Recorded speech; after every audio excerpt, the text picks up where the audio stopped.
This is the Voice for Real Estate podcast. Whether you're buying a home, building a home, or designing a home, you'll meet the local experts who can provide all the information you need in every episode of Voice for Real Estate. And be sure to subscribe, share, and comment so you don't miss a single episode of Voice for Real Estate. Voice for Real Estate podcast is sponsored by Southern Bell Living. The journey to your Charleston area home begins here. Here we are. I'm so excited. We're here at Voice for Real Estate, and we've got Brian Beatty. And Brian, I'm really happy you're here, and thanks for joining us. I appreciate it. Thanks for having me. I listened to your radio show. You give such great information on that radio show. Why don't you tell us what inspired you to do the radio show? And let's do a little plug for it, because I want people to understand why I asked you to come on. You know, it's not something I ever thought I would do. When I got licensed right out of college, and I found a lot of success in real estate by just picking up the phone and talking to enough people that ultimately I found the folks that were willing to work with me. Work with a 21, 22-year-old, 23-year-old during one of the worst market crashes we've seen. What year was that, Brian? Well, that was 2008. That was when the market crashed. If you could live through 2008 and 2009, 2010, you knew you could do something, right? Yeah. So, I think maybe just spending so much time on the phone and how to articulate things at an early age kind of prepared me for a side gig, side life in radio.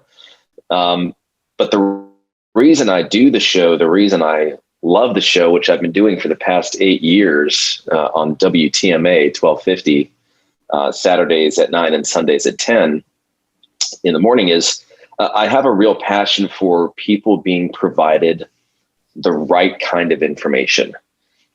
So much of what we read and watch and hear, and I understand the irony in this statement, is self-serving. It's information with a purpose designed to get someone to respond. There's some hook. There's some ulterior motive. I really like peeling back the curtain on this industry and helping people truly prepare for the process of buying, selling, or investing in real estate. Brian, that's why I really asked you to come on, because I noticed that you deliver real information and there is no hook. You want people to organically call you, I guess, if that happens, and I'm sure it does. But it's very obvious you're motivated to just help people. I mean, it's obvious when people listen to the show.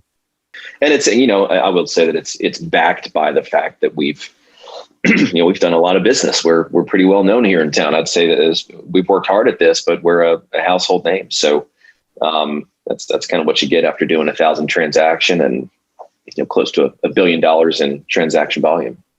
Well, let's talk about the growth in the Charleston area. Do you have any figures you can share with us, or any things about new residents moving here and where they come from? Yeah. So, I know back in 2019, they were reporting 40 new people per day, which was, I think, a 2% increase, which was really more like 33 people moving to the area, and then 7 new births a day. I'd also heard numbers as of last year, I guess closer to the year before that, saying somewhere around 45 per day. I don't know what they are now. I have to assume they're more, given the great kind of reshuffling of people from across the nation and kind of the funnel that has led them to Charleston. As far as where they're coming from, my gosh, I would say 3 out of 5 conversations we have are from folks from New York, New Jersey, Virginia, Maryland. Okay. And it's easy to see. Just look at the license plates as you're driving down 526 or 17. Isn't that true? Yeah, we distribute, we direct mail Mount Pleasant Magazine every issue to newcomers that have moved here. And the number of those issues have gone up significantly. Matter of fact, our recent issue, July, August, is direct mail to over 1,200 people. on Daniel Island, Isle of Palm, Sullivan's Island, North Mount Pleasant, South Mount Pleasant. So it's crazy growth. It really is. You're listening to the Voice for Real Estate podcast, sponsored by Southern Belle Living. The journey to your Charleston area home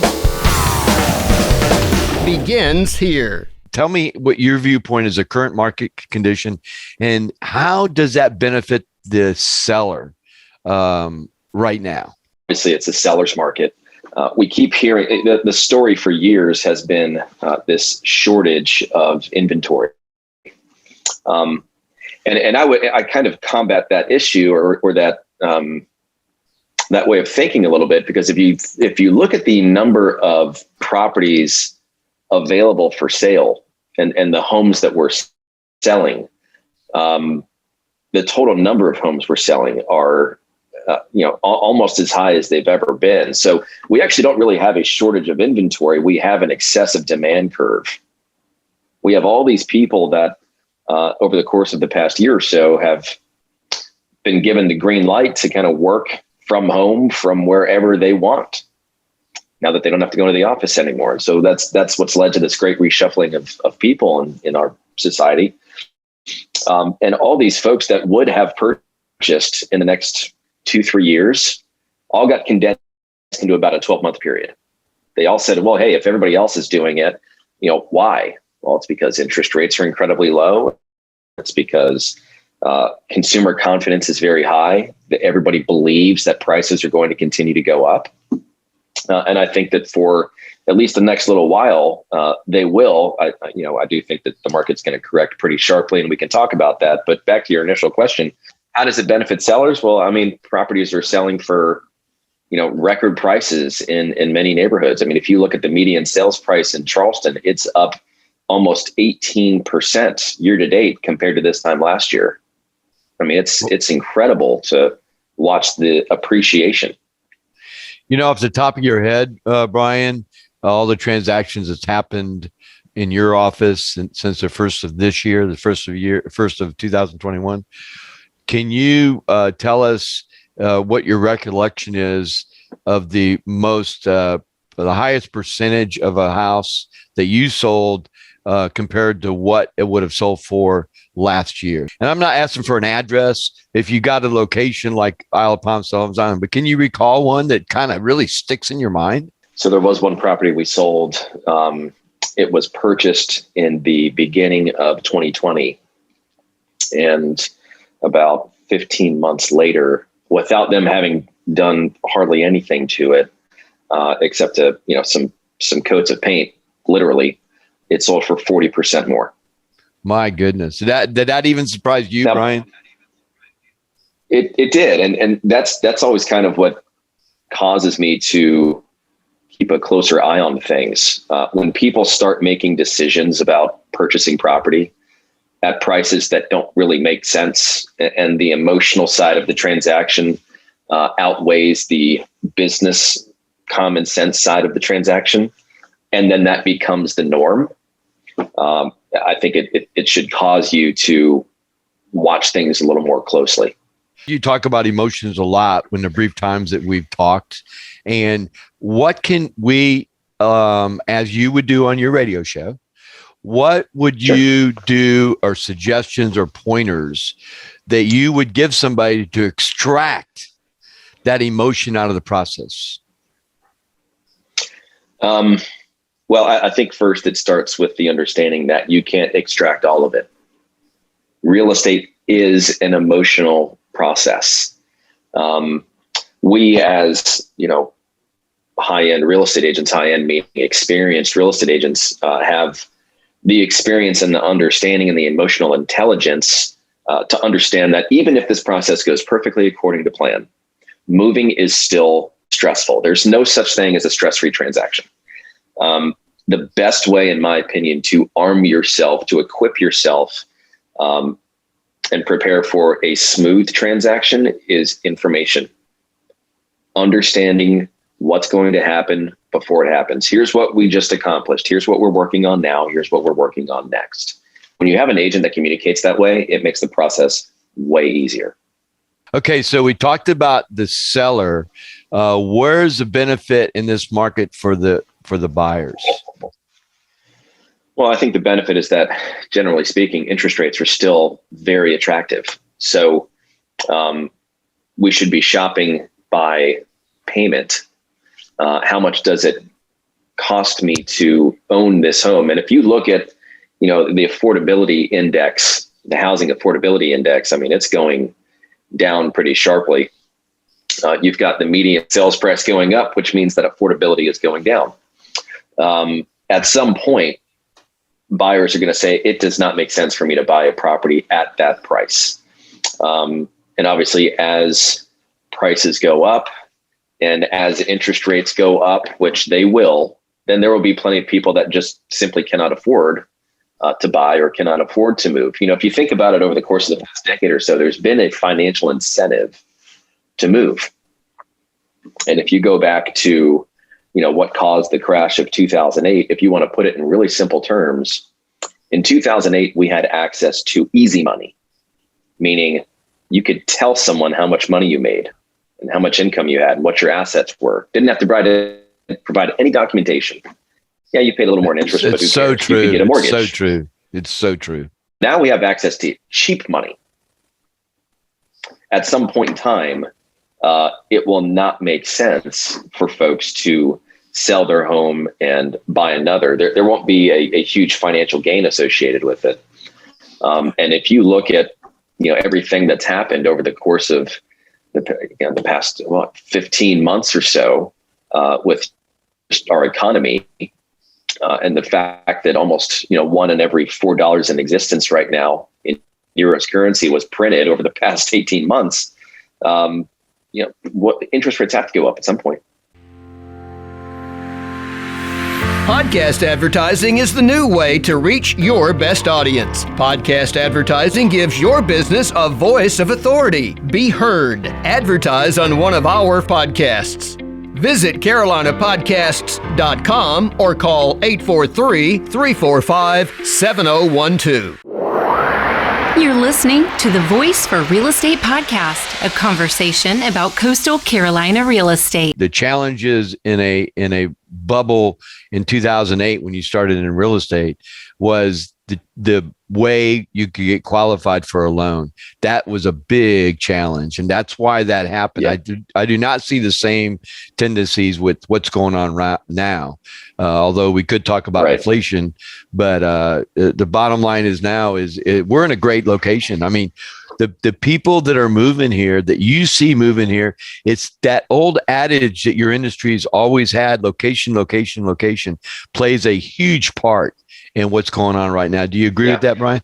Absolutely. And the buyer side of the market is so competitive right now that the little things, frankly, are what make big differences. And what I mean by that is, like, as an example, if you live here and you see a property hit the market, you can go and see it before lunch. You don't have to travel to a destination to go and look at a property, or you don't have to put yourself in a position where you have to make an offer sight unseen and rely on video or an agent walking through the property FaceTiming you. I think that, so obviously the challenge for buyers is there are so many people looking for the same thing, not just here locally, but from all over the country, that it's a very competitive market. If you're not prepared, if you're not approved, if you're not, frankly, ready to make your best offer first once you see that property, chances are someone else is going to get the house. So the way buyers are really winning in this market is by getting tapped into an agent, a company that does a really good job of prospecting for business. The benefit being, if all of the if the 26 people on my team are making a serious amount of outbound dials on a weekly basis, if we call over 10,000 people a week, literally, those conversations are going to lead to opportunities. So long as we have the ability to efficiently and effectively say, hey, I just talked to this buyer that's looking for this kind of property. Who are all the sellers my team has talked to over the course of the past few days, weeks, months that would be interested in selling a property like that? And can I match those people up? That kind of old school approach to helping people buy and sell real estate has not been needed for years, or at least so agents think. And that's something that we've worked incredibly hard on and are doing a lot of deals behind the scenes for our buyers that, we're going and identifying properties for them before they even hit the market. You're talking about dialing and smiling, and that's part of your business plan, your business model. But you've taken it one step further. What you've done is made sure that when they smile and dial, that they gather the right data from that conversation to go into a big data pool that you have. Is that what I'm hearing you say? No joke. We have close to 300,000 people in our database with the ability to say, I'm about to put this property on the market. How many people on our website are looking for something similar? And it's literally a few clicks of a button. We partnered with a company out of California about 3 years ago when we started doing this. And so when COVID hit, we were way ahead of the curve, still are. And so not only can we bring our list of active buyers from our website to particular properties and create that link between the seller and the buyer that way, but we can also reverse engineer that and say, of all the buyers that we're talking to, which listings can we bring them to? Which sellers have expressed an interest in selling, but are just not ready to be on the market? You're passionate about your business, and you've done a good job with branding it. But if I'm a buyer and I don't know anybody here, I don't know you, I don't know anyone here, what would you suggest they do to find the best agent for them? What kind of process do they go through? Most folks, if they don't know anybody here, then they're going to do what most everybody else does. They're going to go online. They're going to do some research. They're going to look at reviews. They're going to scroll through some websites. And when they find someone that they feel is intelligent and tuned in, then those are the people that they usually call. When you say tuned in, what do you mean by tuned in? The best way, in my opinion, to attract someone like that is to provide them with quality information, which is what the radio show and our podcast and our website is all designed to do. I mean, it's a resource. People look for value add. The old school way of doing it is just, dangling carrots, providing all these guarantees. And there's so many of them out there that people are more sophisticated now. Don't you think they're more sophisticated than looking at that carrot? They know that carrot is not really what they want. They want information, like you're saying. Don't you think people are more sophisticated now? I think that as our industry changes, one of the things that we as real estate agents need to understand is that we need to stop treating people like they're idiots, right? People have access to incredible amounts of information. These old school foot in the door techniques that agents have used for years and years and years and years and years is now getting to the point where the more you use it, the less people trust you. It's an older survey, but it still stands true. It was done by the National Association of Realtors that honesty obviously is the number one, but knowledge of the area is right up there next to honesty and integrity. And people are looking for people that know the area. Let's talk about sales if we can, the best you can. And I know you're on top of the market. And how is July of this year looking like to July of last year, for instance? I mean, we're halfway through the month. Last month, if you were to compare the 2 months, it was about a 20% difference. It was about a 20% difference. This time last year, we were selling about 2,000 homes a month. Now, last month, we're at about 2,500 per month. That's great. And they're all selling for a lot more. The average price of home in Charleston is how much, Brian? Last month, the average sales price was like I've got it right here, 480. Median sales price, 340. I prefer to use median than average just because we have such a wide variety of properties for sale and in differing price ranges that I'd rather remove the outliers and just look at the median. How about the cash sale, Brian? Does the cash sale surprise you? How much cash is in the market? No, it doesn't surprise me all that much, actually, because we have so many folks moving here from different areas where properties are more expensive. And some of these cash purchases that you're seeing, I mean, if you really look at the numbers, are from institutional investors. They're from companies like Ribbon, which will essentially buy a home cash for you. You rent it back from them until you can refinance them out and you pay a mortgage. So that you appear as a cash buyer. It's almost like a bridge loan. It essentially is. Yeah. It's a less costly version of a bridge loan. So what has your number one takeaway of the current market that we're in, that nobody's seen like this at all, ever? What's your takeaway from the environment right now that you, as you see it, Brian? I'll say this, as a 24-year-old, I got into the top 1% of agents in our market, and I've been there ever since. In 2009, right after the market crashed. And I had a lot of people that were trusting me with their housing needs and their financial needs during, probably the worst crisis we had seen. And I was able to do that because I kept my ear to the ground. I really watched the market. I was a student of it, and then later became a local expert in it. And obviously, we're still learning every day. I would never rate myself a 10 out of 10. I think there's only 9s. The only difference between a 9 and a 10 is a 9 practices every day. They stay in tune with what's going on. That's pretty good. So my takeaway for anybody watching and listening is to understand that as the data they read and watch and listen comes out, to really kind of understand how the data is being positioned. Like, I'll give you a perfect example. There was an article that came out a little while ago that said the inflow of new mortgage delinquency drops to record low in March. April payment data suggests further improvement likely. So it doesn't mean that delinquencies are dropping. It just means the rate of delinquencies is slowing down in that one given month. And so you have to really dissect and understand how the data is being presented.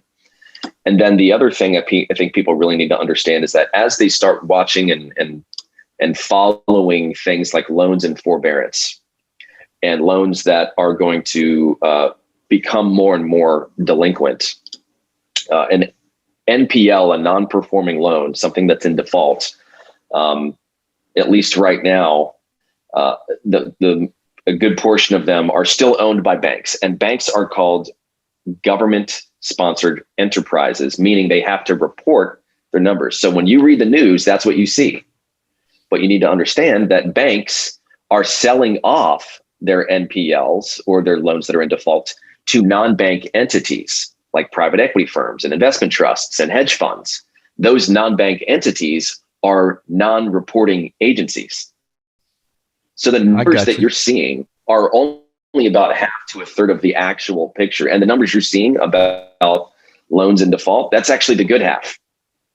So just remember that the news is political. Remember that the data that you're going to, be subjected to might have some sort of ulterior motive associated with it. I will tell you that my takeaway is that the majority of agents that are in this market right now are not watching this kind of data. They don't know what they don't know yet, that they have to go through a correction in the market in order to get that kind of education. A smooth sea never made for a skillful mariner. It's a great saying. Do you say that a lot? I haven't said it in years, actually, but yeah, it's a great saying, but it's so true. I used to say it more when I was doing short sales and foreclosures and all that great stuff. But I think we're kind of headed in that direction. 2008 versus now, yes, the conditions are different, but my concern is that the vast majority of agents out there are only focused on how do I get this buyer into a house? How do I get the seller into a house? They're not really tuned into the big picture. All the things you just said was because you're so passionate about it. And so people that are passionate get their shovel out and they keep digging till they get to find where they want to find, because they're passionate about that earth or wherever they're digging. And my take is about any of it, really, to be honest with you, is like by the time news goes mainstream, it's not news anymore. So what you're talking about, and I recommend this to anybody that's really hungry to get to buy a home or even figure out what to ask for price wise, is to look beyond what you're hearing. Like you said, find resources that will give them multiple pictures. And then from the multiple pictures, you can figure out what the real reality is. It's absolutely. I appreciate you being on. I really respect your passion for what you do.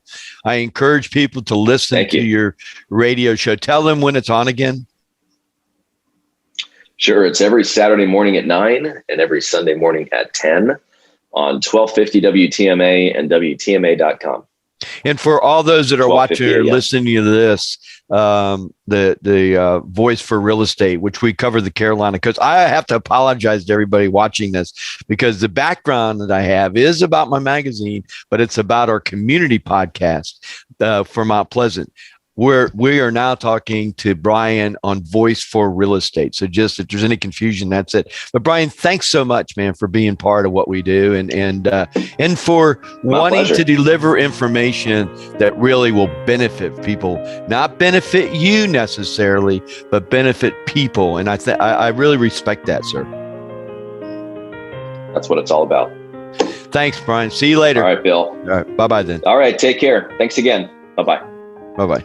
Voice for Real Estate podcast is sponsored by Southern Belle Living. Thanks for watching Voice for Real Estate, where you meet local experts who provide timely information in every episode. Be sure to subscribe, share, and comment. Find Voice for Real Estate online at voiceforrealestate.com.